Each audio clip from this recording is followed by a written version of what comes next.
Our next speaker is Dr. Robert Schneider. It's a real honor to have him because, as you know, he's really done so much to bring real mainstream support to our community. I think $25 million in NIH grants. These breakthrough heart studies, especially supporting stress and heart health with Afro-American populations. And now his latest work, which I'm very excited about, is the work of epigenetics, which is how we can actually have control over our own DNA, which is very exciting, cutting-edge work. Would you please give a very warm welcome to Dr. Robert Schneider.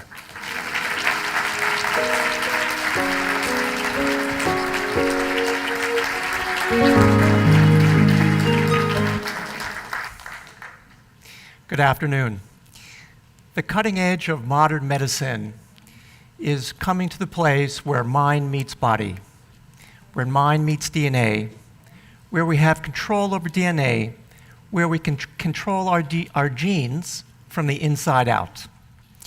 And this development of modern medicine very much parallels the science of meditation and its description and technologies for developing the mind-body connection. Let me explain, or let Time magazine explain. According to the latest research in modern medical science, as reported by Time, your DNA is not your destiny. This was the old paradigm, that it was fixed, your genetic code. But now, new scientific discoveries show that your choices in lifestyle, behavior, what you think, how you use and develop your consciousness can change your genes. This slide shows the paradigm of modern medical science on the left-hand side and the paradigm of ancient science of meditation on the right-hand side. On the left-hand side, we see the representation of physiology from the surface level of organs, systems, tissues, cells, proteins, and on the finest level of human physiology, according to the modern perspective, is one molecule. The DNA molecule, which contains all of the intelligence which governs your whole physiology throughout your whole lifespan, and also governs much of your behavior and even personality. And according to Dr. John Hagelin and leading quantum physicists, the DNA is governed by the laws of chemistry, the laws of physics, and then ultimately the most subtle level, the least excited state of physiology is the unified field of all the laws of nature. Now, modern medicine has been progressively going through this pathway from the surface to the subtle over the past several decades. Surgery works on the more physical level, the mechanical level, changing your body parts, sewing them up, and that's important in some cases. Pharmacologic medicine works on the cellular level, receptors, molecules, changing those cellular components. Molecular medicine works at an even deeper level, attempting to manipulate on the protein level. Modern genomic medicine attempts to understand the code contained within the DNA, the information that governs your life and lifespan, and attempts to engineer on that level to change one's DNA to reverse disease and promote ideal health. And quantum medicine works on the most fundamental levels of the quantum mechanical laws of nature. Now let's look at the science of meditation, and we'll use the example of transcendental meditation in this case. In this practice of meditation, individuals start at an active level of thinking, experience more quiet, more refined levels of thinking, and according to mind-body medicine, each of these states of excitation of mind or consciousness corresponds to a state of excitation of physiology until when a person transcends, they're on this common ground, this least excited state of mind and body. And if we can enliven each of these levels, and if this is really true, then our mind, and if our mind and bodies are connected, then when we transcend and experience orderliness and create orderliness and settledness on that deepest level, we should create orderliness and coherence in each of these states of physiology. From this paradigm, we should be able to change our DNA if this connection is true and if these technologies are effective. Let's look at the evidence. This is the paradigm of modern medicine. We'll start with the basics and then we'll work forward. They actually call it the central dogma of modern molecular biology. It's not religious, it's scientific. So the central dogma of modern molecular medicine is that DNA contains all the information in your physiology, and that information in the DNA is transcribed to RNA. And this RNA are little molecules that leave the cell nucleus and go out to the outer portions of the cell and carry that information to the parts of the cell called ribosomes, and that creates proteins. And then these proteins go out to the rest of the body, and they create the building blocks of human physiology. So DNA to RNA to proteins is the central thesis or central dogma of modern genomic medicine. Here is a picture of your DNA, actually your DNA. And DNA is a double helix. It's wound around itself, and it's also wound around some proteins in the middle. So this protein-DNA complex is called a chromosome. And then the portions of the DNA, which have information for different parts of the body, is called a gene. And these are your genes that code for the different parts of your body and physiological behavior. Now, that's the old paradigm, and here comes the new paradigm. It's recently been discovered in just the last several years that there are control mechanisms on this DNA. This protein in the center called histone protein, and then this little molecule called a methyl molecule on the outside of the DNA can regulate the DNA, can open up the DNA. So when that part of the DNA opens up from the spiral, from the helix, that part of the DNA expresses itself into RNA and proteins in the rest of the body. Or these regulatory proteins can close up the DNA, cause it to coil back on itself, so it will not express that information.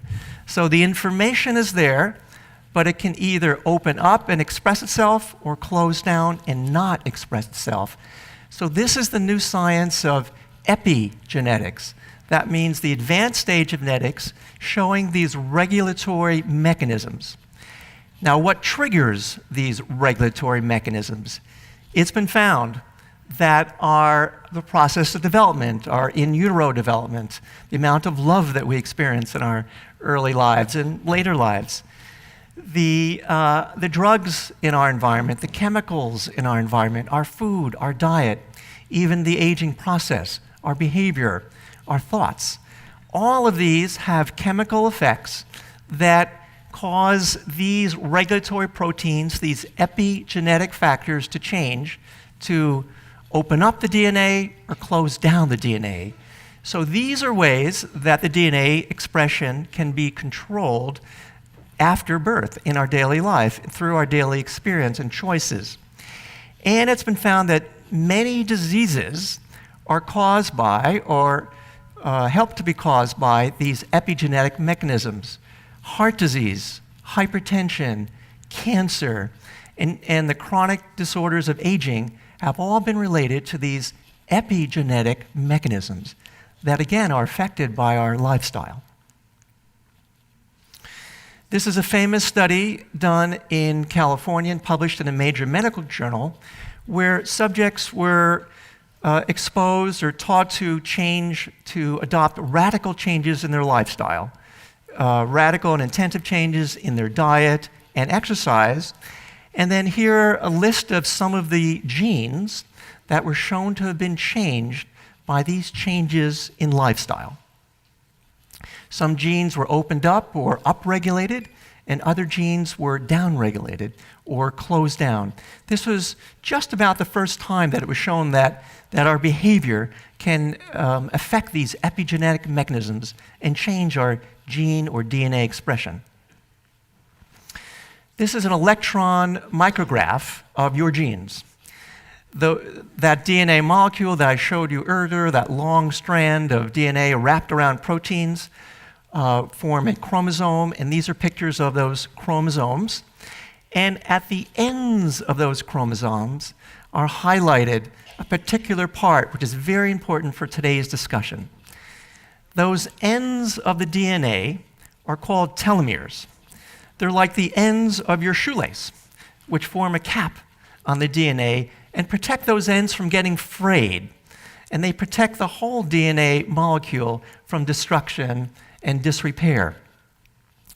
And it's been found that these telomeres are so important to maintain health and integrity of the DNA and the health and integrity of your whole body. However, these telomeres degrade with age. They actually get shorter. This graph shows the change in the telomere length from birth, when they're at full length, to 35, to your 65. So normally these telomeres decline, get shorter. That gives less protection to your DNA. And then the DNA, in turn, gets into disrepair and then malfunctions. And then you have the chronic diseases and disorders associated with aging due to essentially falling apart of the function of your DNA. Now, there's one more very important molecule I want to point out. There's an enzyme that takes care of the telomere, and the telomere takes care of the DNA.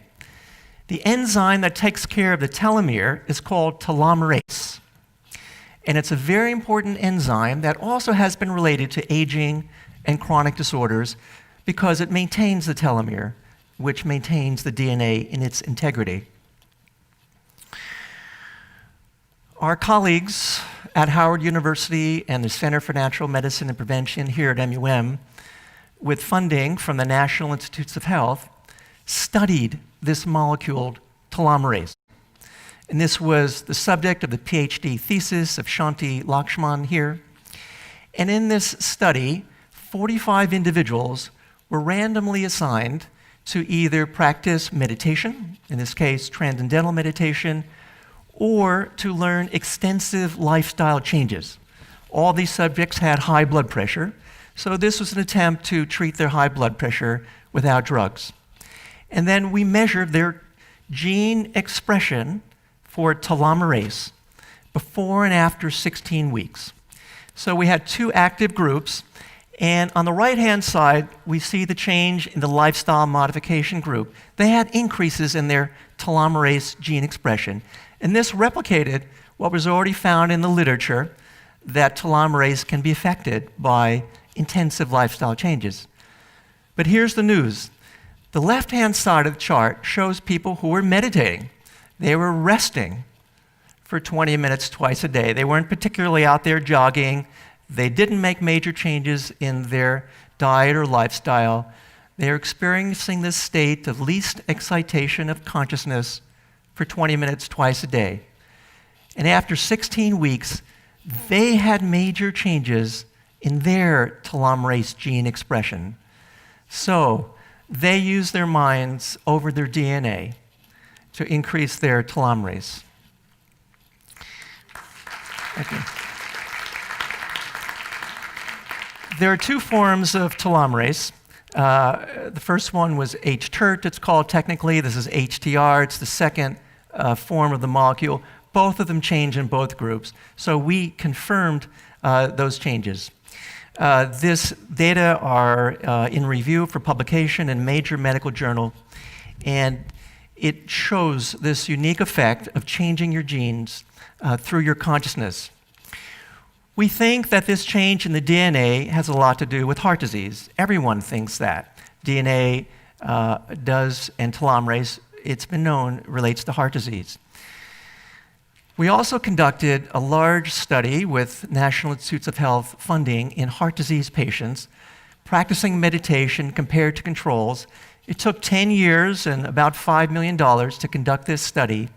And what it showed was that people who meditated and who had heart disease had significantly lower levels of death, heart attack, and stroke after an average of 5 years of meditating compared to controls. This was published in a major American Heart Association journal. The Wall Street Journal just did a story on this study a couple of days ago this week, and their headline read, "Doctor's orders, 20 minutes of meditation twice a day." Here's the actual data. Thank you. The left-hand bar shows the event rate, the rates of death, heart attack, and stroke in the control group, the education group. The bar on your right shows the change in the transcendental meditation group. As you can see, there was about a 50% reduction in those events. And again, this is a relationship between the subtle levels of physiology and the gross levels of physiology. Consciousness correlating with changes in the DNA, correlating with changes in the organ systems and cardiovascular health and longevity. So, in summary, the old paradigm was the primacy of DNA. You had the DNA, goes to RNA, goes to proteins. There's those regulatory proteins, but they're fixed. Here's the new paradigm, according to my friend Bruce Lipton, who goes around the world talking about this concept of epigenetics, the primacy of environment. Here, our environment, our behavior, our consciousness can affect those regulatory proteins, those epigenetic mechanisms, and they in turn cause the DNA to express or not express, changes the RNA, changes the protein. Time magazine has proclaimed that we all have the God gene. That means we all have the potential to unlock that full intelligence within us, but it's our choices in lifestyle, our choices in technology that can change our DNA and create more ideal health and longevity. This is the conscious future.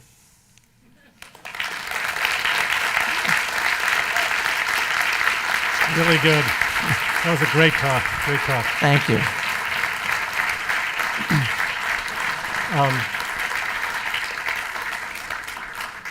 I was just thinking, Bruce Lipton, he's well known for this whole thing on the biology of belief.